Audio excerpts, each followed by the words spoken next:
એ કનૈયા હે દ્વારકાધીશ, મને એ ક્ષણ એ લીલા યાદ આવે કે એક દિવસનો સમય, યુદ્ધના 5-7 દિવસ સમય વીતો અને દુર્યોધને મને બોલાવ્યો અને દુર્યોધને કીધું, દાદા આ તમારી જેવો યોદ્ધા અમારી ભેગો આટલા દિવસ લાંબુ યુદ્ધ ચાલ્યું છે, અમને શંકા છે, અમને ડાઉટ છે. શું શંકા છે?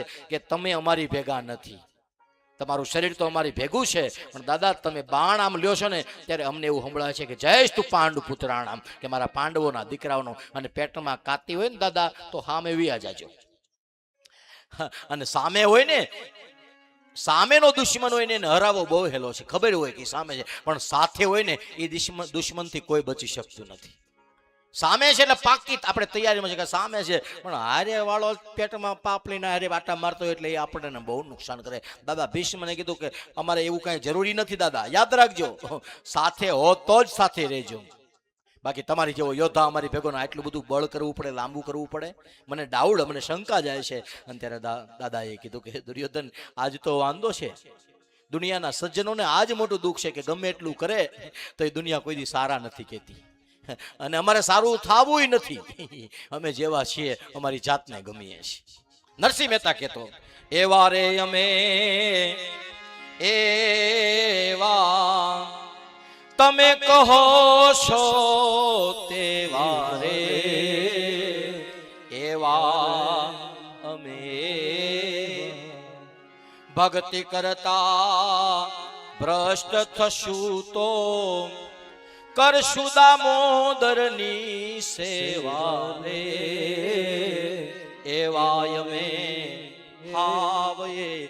નરસિંહ મહેતો કહેતો અમે એવા, અમે કેવા? તો કીધું તમે કહો છો તેવા, અને તમે કહો એવા જ તમને ગમે. હું એમ કહું હારો છું એમ કઈ મેળ ન હોય, તમને જે સારું લાગે તમે કહો તો સારો, તમે એમ કહો કાંઈ નથી તો કાંઈ નહીં, પણ તમારું સર્ટિફિકેટ એ તમને આનંદ આપશે. પછી એમ કહો તમે એમ કહો કાંઈ લેવા નથી, ના રે ના, એવું થોડું હોય.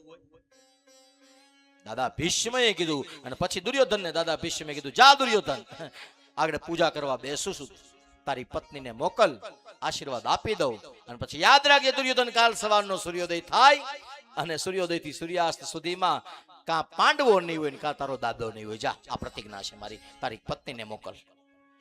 દાદા ભીષ્મ પાસેથી જૈન દુર્યોધન હજી ભાનુમતી પાસે પહોંચે એ પહેલા તો દ્વારિકાના નાથે દ્રૌપદીનો હાથ પકડ્યો, હાલે મારી ભેગી કાઢ લાજ. સંધ્યાનો સમય, શિયાળાનું ટાણું અને દિયાચમાં અંધારું થઈ ગયું. દ્રૌપદીના હાથ પકડીને કીધું, જા લાજ કાઢીને પગ પકડી લે.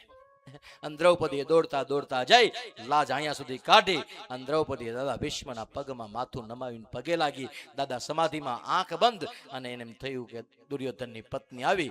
દાદાએ હાથ આમ માથે મૂકીને કીધું, બેટા અખંડ સૌભાગ્યવતી ભવ, દીકરા તારો તારો ચૂડલો અમર રે. અને આમ હાથ હતો ને, દ્રૌપદીએ હાથ આમ હતો ને માથે પોતાનો હાથ દબાવ્યો આમ, અને પછી એક હાથથી આમ લાજ કાઢી. અને દાદાને કીધું, દાદા હું બોલ્યા તમે? શું કીધું? પ્લીઝ મને ગમ્યું, બોલો શું બોલો? દાદા ભીષ્મએ કીધું, અખંડ સૌભાગ્યવતી ભવ. બેટા બોલ્યો હું. તો યાદ રાખજો દાદા, મેં સાંભળ્યું છે, પ્રતિજ્ઞા લીધી છે કે કાલ કાં પાંડવો નહીં હોય ને કાં તમે નહીં હોય, મને આશીર્વાદ આપ્યા છે. હા, હવે તમે સાચા છો ખોટા એ તમે જાણો, હા, પણ મારું અખંડ તો જ રે. જો ઓલા 5 ને કાંઈ ન થાય તો. અને ત્યારે દ્રૌપદીને દાદાએ કાંઈ નથી કીધું. દાદાએ દ્રૌપદીને કીધું, બેટા આ બાર ફાનસ લઈને ઊભું કોણ છે? દ્રૌપદીએ દાદા ભીષ્મને કીધું, દાદા કોઈ નથી, આ અંધારું હતું તો દ્વારપાળ બહાર ઉભો હતો ને, તો કીધું હાલ ને લાકડે લઈ લેને, હારે તું હારે હોય તો સથવારો થાય. અને ત્યારે દાદા ભીષ્મે કીધું, દ્રૌપદી આ બહાર ઉભેલો એક દ્વારપાળ નથી, દ્વારિકાનો નાથ છે. અને દીકરી યાદ રાખજે, જેની ભેગો દ્વારિકાનો નાથ હોય ને એનો વાળે કોઈ વાંકો ન કરી શકે. આ તારી ભેગો દ્વારિકાનો નાથ છે, તને તારે અહીંયા ધક્કો જ ન ખાવો પડે બેટા. તારે એ તો તને લઈ આવ્યો મારા દર્શન કરવા માટે.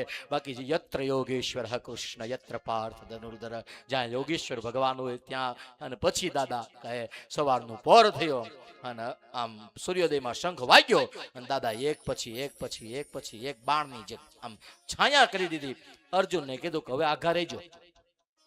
દ્વારિકાધીશે અર્જુનને કીધું કે આજ સામો નહીં થતો બેટા, ભાઈ અર્જુન પાર્થ આજ કાંઈ ડાપણ નહીં કરતો, હેઠો બે જાજે, છટકાય એટલું છટક છે, આમે ઘા નથી કરવાનો. કેમ કે તો આનું મગજ ગયો છે આજે, આ ક્રોધે છે, આ દાદો છે એ જુદી ભાતનો છે આજ, અને આ દાદાથી બચજે તું. અને પછી દાદા એક પછી એક આમ ઘા કરે, અને એ સમયે દાદાએ કીધું દ્વારિકાધીશ, સવારના પરમાં તમે આમ કુરુક્ષેત્રના મેદાનની અંદર યુદ્ધ શરૂ થાય એ પહેલા તમે એવી વચન લીધું, એવી પ્રતિજ્ઞા કરી કે યુદ્ધની અંદર હું ક્યાંય ભાગ નહીં લઉં, હાથમાં હથિયાર નહીં લઉં. અમને હું માયકાંગલા સમજો છો? અમે ક્ષત્રિયના દીકરા નથી. અને યાદ રાખજે હે દ્વારિકાના નાથ, તો દ્વારિકાધીશ હોય તો હું દાદો ભીષ્મ છું. હા, અમે ક્ષત્રિયના દીકરાઓ છું. યાદ રાખ, સાંભળો દ્વારિકાધીશ, આ સાંજ પડે એ પેલા તારા હાથમાં હથિયાર નો લેવરાવું ને તો લાજો ગંગામાં શાંતનું સૂતનો કહેવાઓ. સાંજ પડે એ પેલા તારા હાથમાં હથિયાર, મારી માં ગંગાનું ધાવણ લાજે, શાંતનુનો દીકરો મટી જાવ. અને પછી રામછટ બોલી, આમ ક્યાંય કોઈ જોઈ નથી શકતું એટલા બાણો એક સાથે. અને ત્યારે દાદા ભીષ્મના એક બાણથી અર્જુનના રથનું પૈડું ખૂતી ગયું, અને પૈડું ખૂત્યું.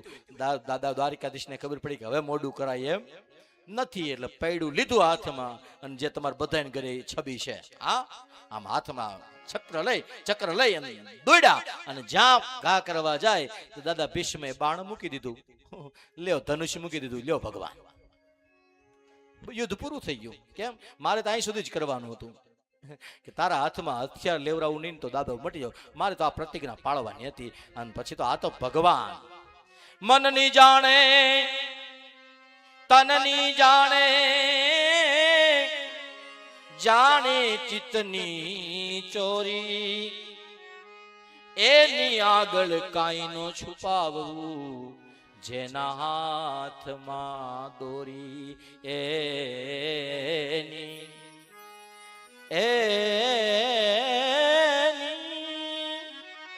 આ પકડાય થોડો ને, એટલે ભગવાન નો પકડાના, ચક્ર નો કર્યો ઘા, ચક્રડારી હરી હસી પડ્યો, ખડખડાટ દાંત કાઢ્યા દ્વારિકાના નાથે.